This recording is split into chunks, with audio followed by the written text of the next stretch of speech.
is going in to look at it sometime around 2 p.m. this afternoon today. And if they do name it, the name should be Brett at this time. But it hasn't gotten a name as yet as we speak. And it's just considered a potential tropical cyclone. But it will have strong storm force winds as it impacts Trinidad and Tobago. The strongest effects of this system should be between 9 p.m. and 3 a.m. and the duration of which should last approximately till morning time, around 8 a.m. But that is not to say that we will not continue to see convective activity continue after that. Right, ladies and gentlemen, we have taken some decisions in respect of our labor situation, in respect of our schools and our public service. In addition to that, what I would wish to say to you is, as you are aware, tomorrow will have been the presentation of the budget. Because we want to play it as safely as we can, and out of an abundance of caution, that budget presentation it is now likely to take place on Thursday. I shall now ask the Chief Administrator to treat with the issue of work.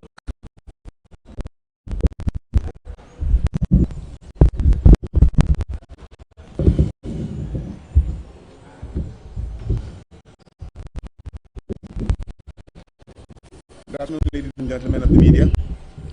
The Tobago House of Assembly has considered the potential disruption that can be caused by the imminent tropical cyclone and decided that tomorrow all schools on the island would remain closed. All non-essential Tobago House of Assembly offices will also remain closed tomorrow. I just repeat that all schools and non-essential TJ offices will remain closed tomorrow. Chief mentioned, out of an abundance of caution, we are trying to ensure that if there's any damage on the island, that it will be minimized and that we'll be in a position to treat with the aftermath of this tropical cyclone that is expected, as mentioned by the meteorological officer, that is expected to visit sometime over the next 12 hours or so. Well, thank you, Chief Ad. So I shall now ask TEMA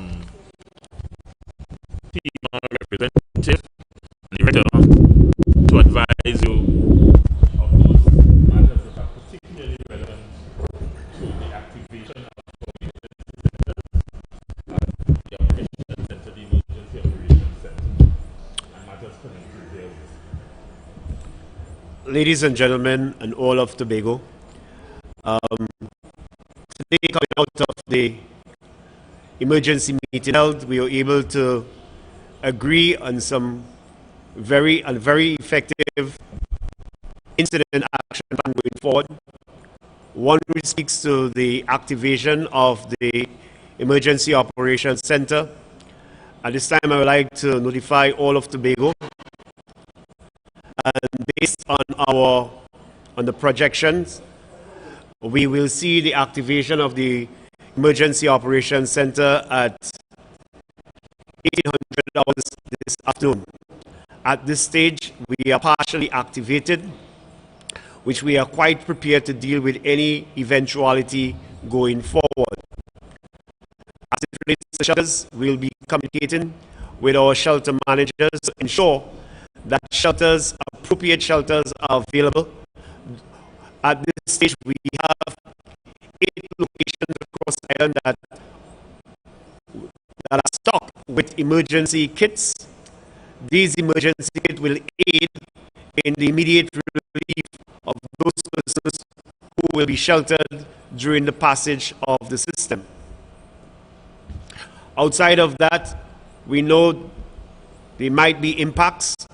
For those of you who are impacted, the 211 Center will be up and ready to provide you with the necessary mode of transmitting information to us. In addition to that, information going forward is critical. So therefore, we ask members of the public during this period impact to make sure that you stay tuned to your radios. This will be the means, radios and television, by which information will be passed. Apart from that, our app will be utilized for disseminating information to those of you who are out there. We encourage everyone to download TEMA Virtual Vision app. It's a means by which information can be easily collected and gleaned. Also, for dissemination of information to our stakeholders, I want to give you the assurance that the necessary plans are in place and protocols to ensure that our first responders provide you with the type of response that is necessary. If this event, based on its magnitude of impact, goes beyond the capacity of the resources that we have available to us, we are in direct communication and standby mode of ODPM to provide us with national resources if called upon. Based on the type of event, we know definitely that we will be impacted by land slippage, flash flooding, and also possibly based on the winds to lose roofs. We are asking persons if, in your judgment, it is clear that your homes will not be able to provide you with safety, it is advised that you seek shelter, firstly, probably at a resident or a friend who you know definitely that can provide you with that safety as well. But more importantly, our shelters will be activated to allow for persons during the passage of the system to be able to secure themselves during the period that the storms will be passed, the storm will pass through us. I ask persons to use this opportunity to do the necessaries to ensure that your surroundings are taken care of. The objective of this exercise is to ensure that we provide for safety of life and property and do all in your power to avoid being injured. With that being said, I want to wish everyone safety. I want to give the assurance again that we are standing by to provide necessary support to the public, a standard by which we have grown accustomed to. That we can assure you. Our emergency teams are all on standby to do so. Thank you very much.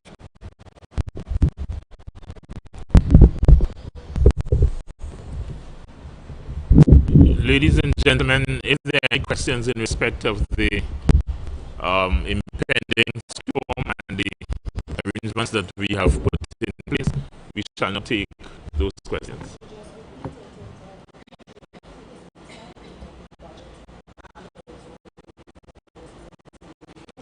Right. The decision has been taken to suspend the budget presentation, which was due for tomorrow's sitting. That will now take place on Thursday. And all schools will remain closed tomorrow. So that, as we said, as a safety measure and out of an abundance of caution, notwithstanding the time frame that we anticipate that this storm will take, because we're not sure of the damage that may ensue, and also we're not sure as to the speed of recovery. And therefore, to facilitate speedy recovery and getting things back to normal, it is advisable that schools remain closed, and the chief have also advised that non-essential THA services, those who are engaged in those services, will also be expected to remain at home.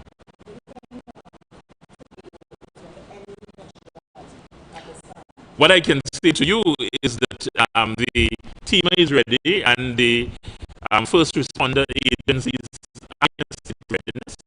We have had meetings this morning to confirm the state of readiness, and of course we're making appeal to the residents to organize themselves in such a way so that they are safe.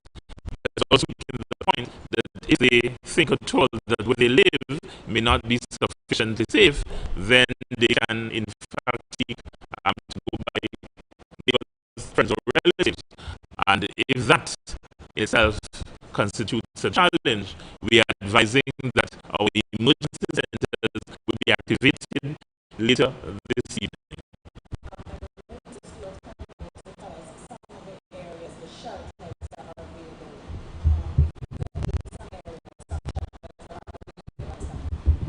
I'm sure he can.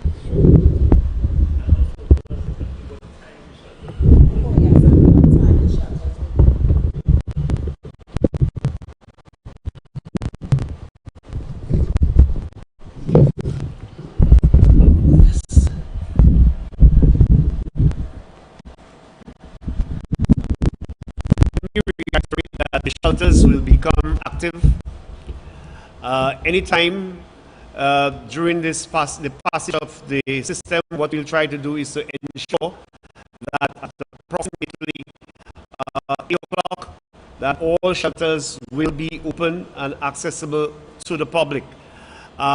We are working towards that. Based on our discussion with our shelter managers, we will try to ensure that we give them sufficient time to get these shelters ready.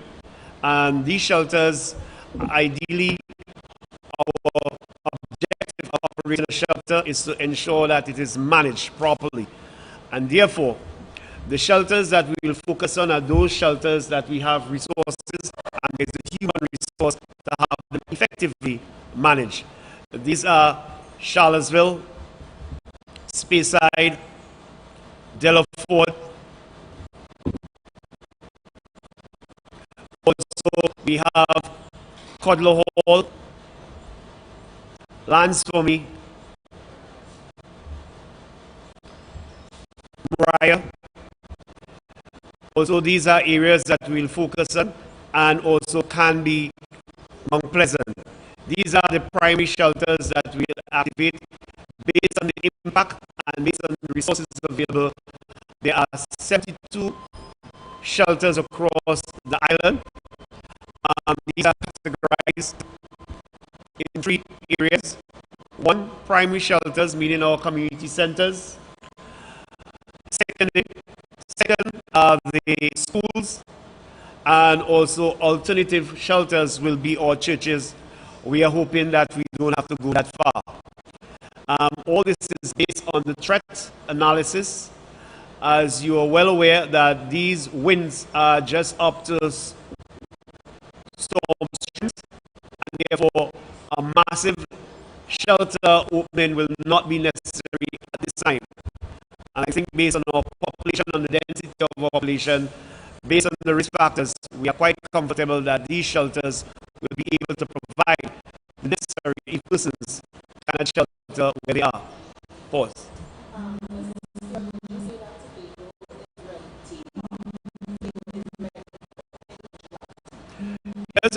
Yes, this is about the 3rd time we are going down this route. We did it in 2004, we did it in 2005, and also we did it for 2 months. And I think we are better prepared with the availability of resources that have been made available through the Tobago House of Assembly. I think we are quite ready to deal with this.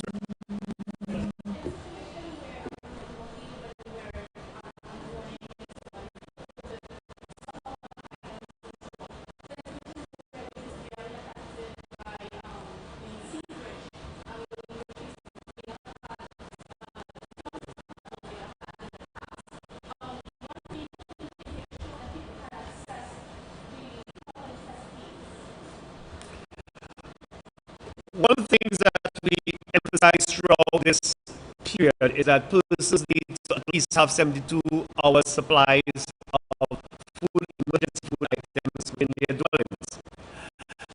However, we are quite capable of providing emergency food items based on our stock levels at this time. In addition to that, if it exceeds our capacity, coming out of this discussion, we will be having talks with the ODPM, who is also standing by for us to provide them with a needs list to deal with these basic items that we anticipate that come if they are not available based on the impact. So in such a phase, one of the standard operating procedure given is that the government will provide the necessaries to bring resources to the island if it exceeds our capacity to provide such to those affected.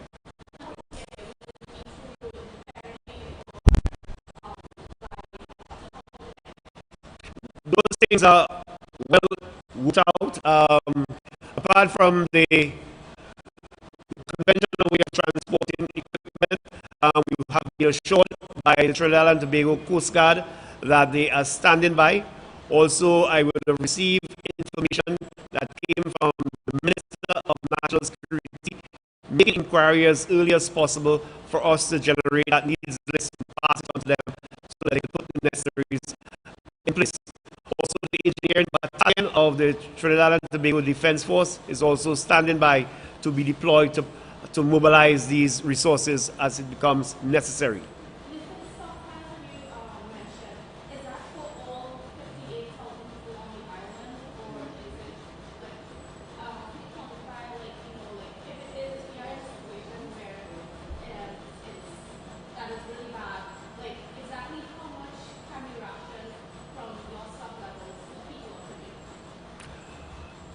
That's a question that, based on the impact of the system, one of the things I want to caution members of the public, while I respect the question very much, we are dealing with a tropical storm, another hurricane, and therefore winds at the extent of 40 miles per hour will not have the impact that all 55,000 people on the island is impacted to the extent that they need relief. So based on that judgment, that will not be necessary. Hope that answers the question. The forecast track is putting the eye over Trinidad. And as is the norm with these systems, the northern quadrant normally has the most intense rainfall and the most intense winds, which would be basically where we are along with Grenada. Normally, the eastern end of the island is normally where the focus would be in terms of this. Correct. Are there special protocols being put in place to take care of those on the eastern end of the island? Yes, as far as Charlottesville, we have a relief center that houses over $1 million worth in emergency supplies. And I'm quite certain, again, I wish to reiterate that this event will not give rise to that magnitude of impact based on the threat or the hazard that we are up against. We are talking again about winds that are only 40 miles per hour. In 1993, we had a similar system with the same name that this will get later on today. And to use local language, it passed on the hand. Are you seeing a similar situation occurring here on the edge? Of the ask my net friend to answer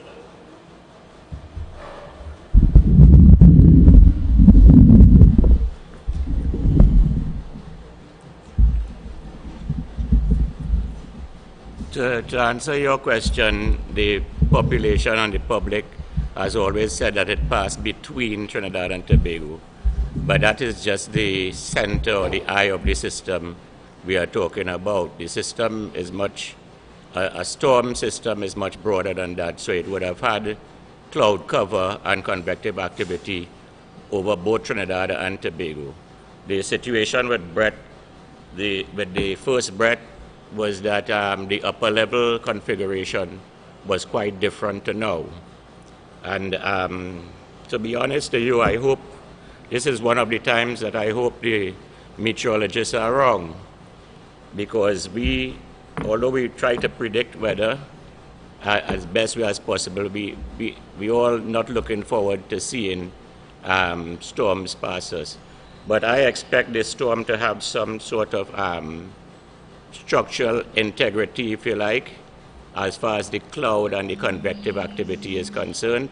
I expect the storm to continue with the same strength as the eye, or is not an eye, as the center passes across somewhere across the central to northern Trinidad. I expect it to remain like that, and I expect Tobago to have strong convective activity and thunder showers. Do you think Tobago will see any devastating events at all? When you talk about devastating effects, Mr. Stewart has really articulated that in detail.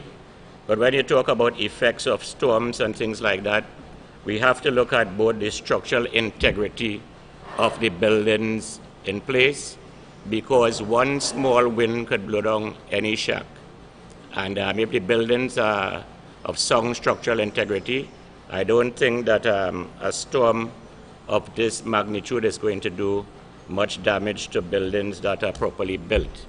But still, there's the effect of lightning, flooding, landslips, and the population still has to take precaution dependent on where they are and the topography of the land where they live. It doesn't have fully closed circulation as yet.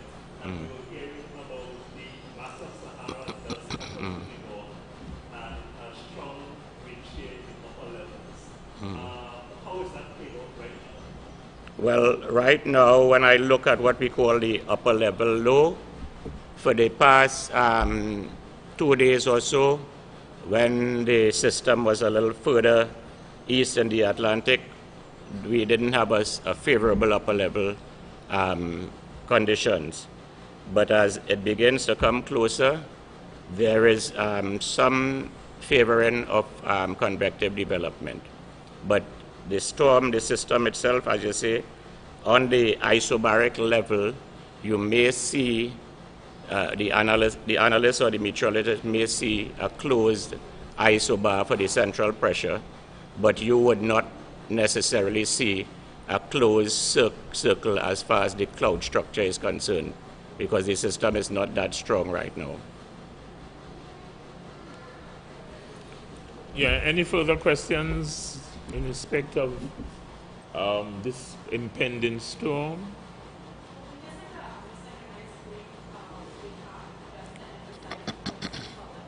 What particularly would you like to have? 'Cause a number of things were said and questions asked.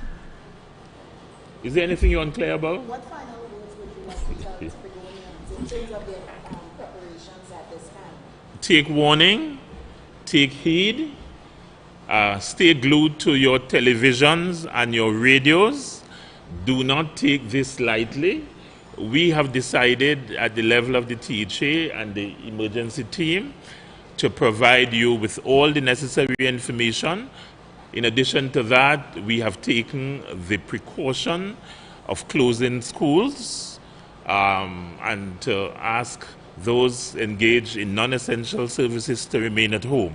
So we are doing this out of an abundance of caution, so that having done this, we are calling on Tobagonians and the residents of Tobago to do what is required to protect their properties and themselves, the lives of their loved ones, etc. And if it is necessary for you to leave your house, do so safely. We have identified the fact that by 8 o'clock tonight, some critical shelters will be up and running. We are also saying to you that all the first responders have been alerted, and Tobago is really in a state of readiness as far as those organizations that are responsible for disaster management are concerned. So we are doing our part. We urge and ask you to be alert and to do the same. One quick question that you do. There was any reps here from either TSTEC or WhatsApp or TSTV for that matter. Is there any information from their purview that you are able to share with us, especially as it relates to TSTEC, whether they'll be shutting off the grid at any point in time? Given TNTEC's normal policy in these circumstances, they are likely to have the electricity up and running until the last possible moment. That's the normal policy. In respect of WASA, we have been advised that, especially in the southwest area, given the fact that there has been some rainfall in the recent past, that Colon is operating at full capacity. And when I say Colon, we're talking about the surface water at Colon, in addition to 2 wells at Annesville. And to the extent that there is likely to be turbidity at Colon, the wells would be utilized. In addition to that, I had instructed WASA, the representative, to get in contact with the person in charge of Tobago to ensure that even as we speak, water is available so that persons can fill up. They were instructed as well not to wait on the hotels, but to visit the hotels to make sure that their reserve tanks are filled, and similarly in respect of those emergency centers, that the tanks, the reserve tanks, are also adequately supplied. And of course, TSTT, and you would have heard the director of TEMA identifying those avenues, especially 211, through which you can make your communication. And he was also appealing that you download a particular app so that you can stay in contact with necessary updates and information. So in that regard, I really think that all the agencies have been sufficiently mobilized, and they are all now about their business, putting in place their final touches and plans to treat with any eventuality. Okay? So thank you very much, ladies and gentlemen, and we'll look forward to a very safe passage, yes? And we will keep you updated at regular intervals. Thank you very much.